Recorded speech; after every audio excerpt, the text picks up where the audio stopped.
In this unit, we look at political parties as an input on American politics and governance. We've examined how public opinion, the practice of voting, and the institution of media affects politics from the outside. Now let's look at political parties. This is a makeup of our current Congress, what we call the 118th Congress, by political affiliation. Republicans are represented by red, Democrats by blue, independents by white, vacant seats are left blank. Our political party structure is dominated by these two major parties. In this unit, we will discuss why that is, why we do not have an alternate system than the one that already exists, and how it impacts American politics. Political parties are not unique to the United States nor to the time period in which we live. In fact, political parties have been around since our nation's existence. These, what we refer to as factions or fractious groups within society, will always group themselves up together based on their beliefs, attitudes, opinions, and political ideologies, as we've already discussed. There are two types of factionist groups in the United States: interest groups and political parties. Right now we're going to focus on political parties and get to interest groups a little later. Political parties are specified in their focus. It's very narrow. It's not necessarily policy specific, more ideologically specific, and they attempt to gain control of the government by winning elections to steer the course of our public policy in the direction of those ideologies. They do so by developing what we call a party platform. This is a guide that they utilize for their members and their elected officials to show what it is the party ideologically stands for. Parties provide three major functions. They guide laws through Congress as an ideological map. They, as private organizations for members, develop a following and nominate candidates to run for elected office and then coordinate those campaigns to affect policy. At the end of the day, political parties are attempting to win elections. They are attempting to gain control within the government and coordinate behaviors of all of those who fall within that political belief across local, state, and national bodies. So the Republican Party, located here in Florida, is the same Republican Party represented at the national level, represented in Nebraska, represented in Washington. It is the same unison organization. Now, political parties have operational challenges. If political parties are too marginalized, which means the positions they have are very specific and narrow with few people agreeing to them specifically, it can be difficult to raise coalition support or have a following. This is why a lot of third parties are not very successful, because they are extremely narrow in their view. Now, if a party is too broad, it can cause members of that group to disagree with one another, creating internal factions, which can make it difficult to pass legislation or secure policy victories. We see ourselves in this current position with our modern political parties. They are so broad and vague in their size and scope that we now have factions within them. So the Republican Party has Tea Party followers, fiscally conservative Republicans, moderate Republicans, religious Republicans. The left has what we call liberal Democrats, socialist Democrats, moderate Democrats, and so on. What's important to note is that U.S. political parties largely mirror the United States itself. Our size, power, and demographic composition usually has some sort of strategic effect on the parties as a whole. What you see being represented within those parties is usually a reflection of those that operate within the organization.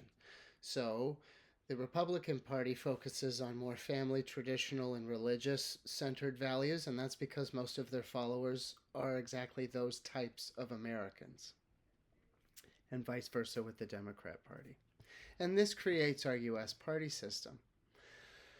We have had differing party realignments throughout our history. We have not always simply had the Democrats and Republicans.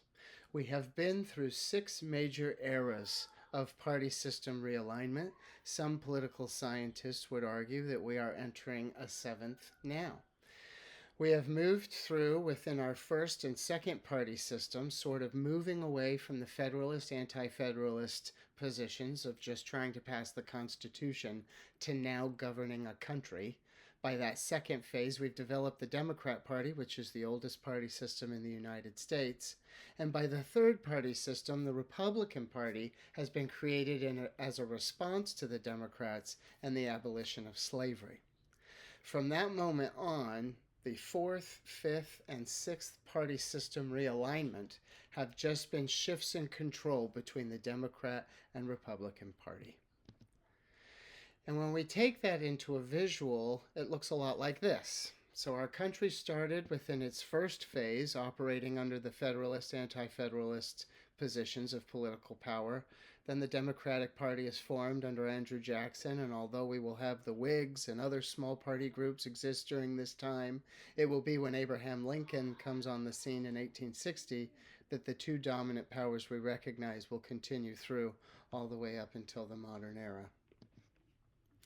That does not mean that third parties have not existed. We have had very successful third party candidates and organizations form throughout our nation's history, such as the Progressive Party and others, the Libertarians, the Green Party, the Independent Party, the Reform Party, and so on.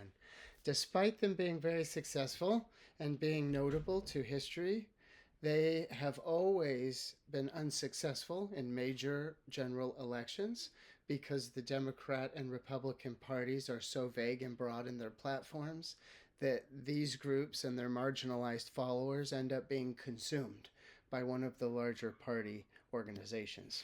And so what we are left with, as your textbook allows you to see through historical archive, are these 2 major parties, the Republicans and the Democrats. And it goes on to explain why we have been married to these 2 institutions for so long. And so we ask ourselves, why do we have these 2 parties? Well, there's a number of reasons for this. One is that we have an election system that operates under plurality, meaning winner take all.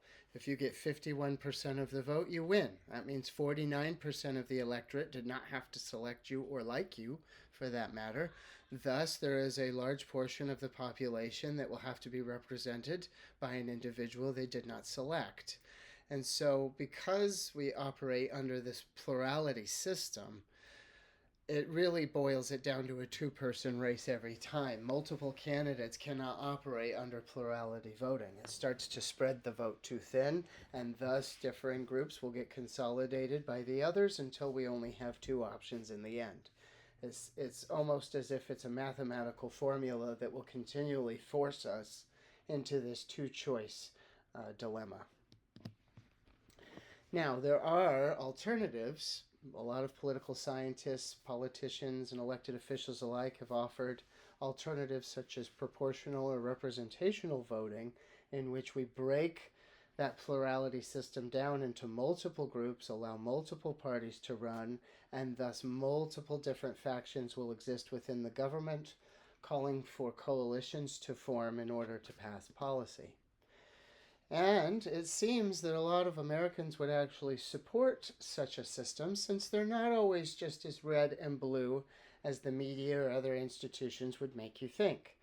On the left, we see a spectrum of liberal and conservative viewpoints in terms of policy, and on the right, you see where most Americans fall, which is between these 2 red lines. Most Americans are moderate in their viewpoint on any given policy issue. It's once we get into the specific weeds of the territories of abortion, economics, Second Amendment rights that we start to stray into the extremes. And what's happened is over time, this coalition of these 2 groups, which have been necessary to create policy, have drifted further and further apart, what we call divergent political opinions. And what happens is the overlap of these 2 is completely necessary for the systems of government and democracy to function. The further apart they get, the more dysfunctional our government becomes. And thus we see, as we've moved through the modern era, this two-party structure has become more and more isolated, tribalistic, and dysfunctional. This is also translated to an effect on the presidential race as well. As you can see, in the post-war era, all the way to the election of Barack Obama, pictured there on the right, you see the Electoral College map shift between these two-party systems based on the time period and historic events that are affecting us, thus also marrying us to the two-party system.